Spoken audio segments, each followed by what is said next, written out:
29 मई 2023 की रात 12 बजे से मॉस्को पर ड्रोन स्ट्राइक का आगाज हुआ, जो 30 मई की सुबह तक ताबड़तोड़ अंदाज में जारी रहा।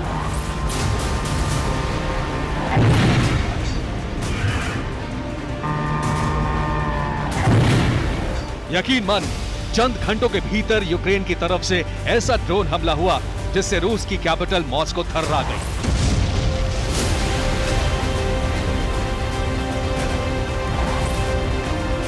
हर तरफ सनसनी मच गई, क्योंकि इस बार यूक्रेन के आत्मघाती ड्रोन्स का टारगेट था मॉस्को का रिहायशी इलाका।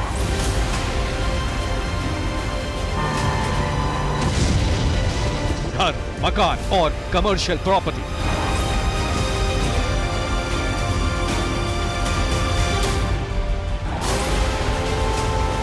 रात के अंधेरे में शुरू हुई ड्रोन स्ट्राइक 30 मई की सुबह तक जारी रही, जिसके चलते मॉस्को में कई घंटों तक खौफ पसरा रहा।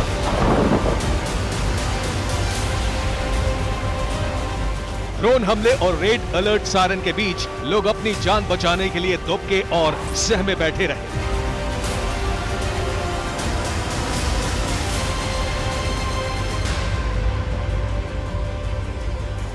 रूस की मिनिस्ट्री ऑफ डिफेंस की माने तो यूक्रेनी सेना ने राजधानी मॉस्को पर 8 ड्रोन हमले किए। यूक्रेनी सेना के सभी 8 ड्रोन एयरक्राफ्ट टाइप यूएवी थे। 3 ड्रोन्स ने मॉस्को के रिहायशी इलाकों पर हमला किया, जबकि 5 ड्रोन्स को रूसी डिफेंस ने शॉट डाउन कर दिया।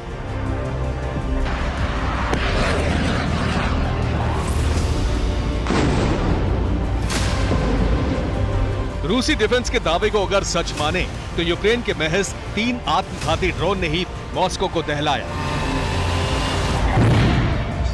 राजधानी मॉस्को के रिहायशी इलाकों को निशाना बनाया। लेकिन मॉस्को से ड्रोन हमले से जुड़ी जो तस्वीरें सामने आ रही हैं, वो तो कुछ और ही कहानी बयां कर रही हैं।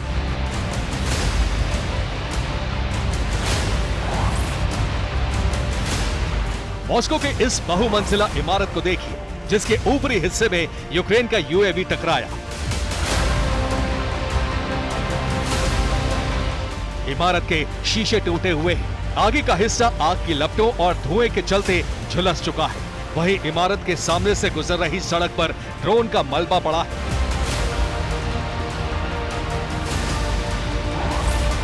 ठीक इसी तरह मॉस्को के करीब आधा दर्जन इलाकों में ड्रोन हमले से जुड़ी तस्वीरें सामने आई हैं। कहीं हाई राइज बिल्डिंग के शीशे टूटे हुए हैं, तो कहीं घरों से धुएं का गुबार उठता नजर आ रहा है।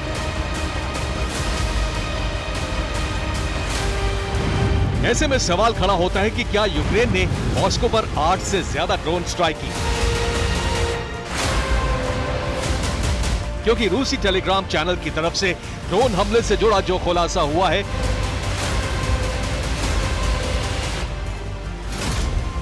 वो ये कि कैपिटल मॉस्को पर यूक्रेन ने 32 यूएवी से अटैक किया, जिनमें 19 यूक्रेनी आत्मघाती ड्रोन्स को मार गिराया गया। 10 ड्रोन ने मॉस्को के अलग अलग इलाकों में अटैक किया।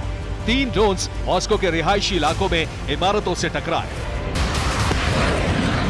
भले ही रूस मॉस्को पर की गई यूक्रेन की ड्रोन स्ट्राइक को आतंकी घटना करार दे रहा हो, मगर हैरान करने वाली बात यह है कि जिस वक्त यूक्रेनी ड्रोन मॉस्को के आसमान में परवाज भर रहे थे, जिस वक्त मॉस्को के रिहायशी इलाकों को हिट कर रहे थे, उस वक्त रूसी डिफेंस क्या कर रहे थे?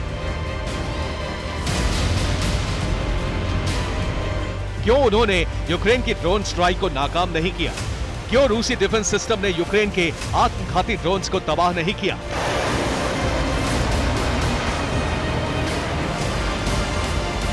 क्योंकि राजधानी मॉस्को में मौजूद क्रेमलिन की जो इमारत है, उसके करीब 30 किलोमीटर के दायरे में यूक्रेन के तमाम ड्रोन हमले हुए हैं। 30 किलोमीटर के दायरे में मौजूद रिहायशी इलाकों को यूक्रेनी ड्रोन्स ने टारगेट किया है, वो भी तब जब कैपिटल मॉस्को के इस रेड जोन में दर्जनों की तादाद में डिफेंस सिस्टम है। S-350, S-400 और पंजशीर जैसे missile defence system 24x7 action के लिए तैनात है।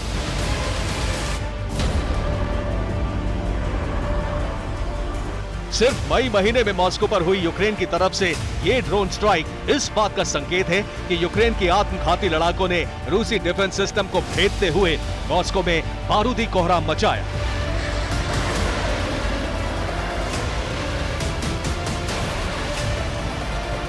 मॉस्को के रेड जोन में अपना जंगी ट्रेलर दिखाया।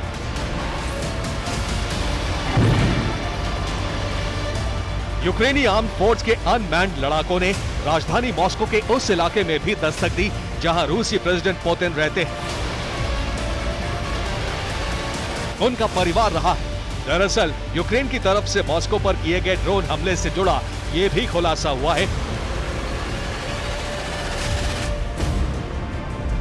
कि यूक्रेनी ड्रोन पुतिन के प्राइवेट पैलेस तक भी पहुंचा। पैलेस से 10 किलोमीटर दूर ड्रोन को मार गिराया गया। पंजशीर एयर डिफेंस सिस्टम ने ड्रोन को तबाह किया।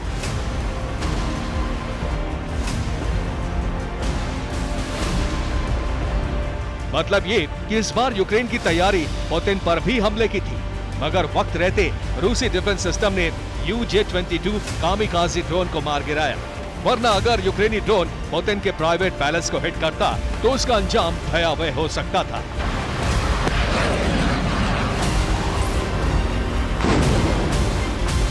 पहले 3 मई, फिर 15 मई और अब 30 मई, यानी एक महीने में 3 बार राजधानी मॉस्को ड्रोन स्ट्राइक से दहली है। प्रेसिडेंट पुतिन तक पर हमले की साजिश रची गई है। जानते हैं ऐसा क्यों हो रहा है? दरअसल ये यूक्रेनी प्रेसिडेंट ज़ेलेंस्की का इंतकाम है, यूक्रेनी सेना का बदला है, क्योंकि रूस लगातार यूक्रेन के अलग अलग प्रांतों पर हमले कर रहा था, ड्रोन, मिसाइल और MLRS से बारूद बरसा रहा था।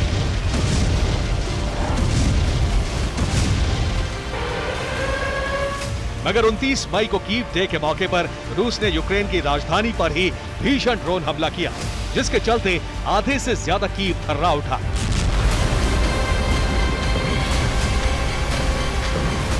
बीते 48 घंटों से कीव धधक रहा है। राजधानी कीव के रिहायशी इलाकों में जबरदस्त कोहराम और तबाही मची है। इमारतें खंडहर हो चुकी हैं, घर मकान तहस नहस हो चुके हैं। हर तरफ सिर्फ बर्बादी ही दिखाई दे रही है।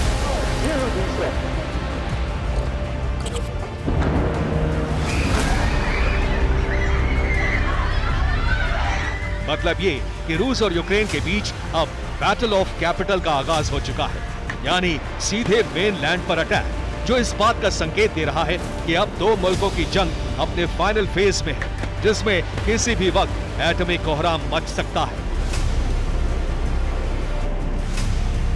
Bureau report, TV9 Bharat.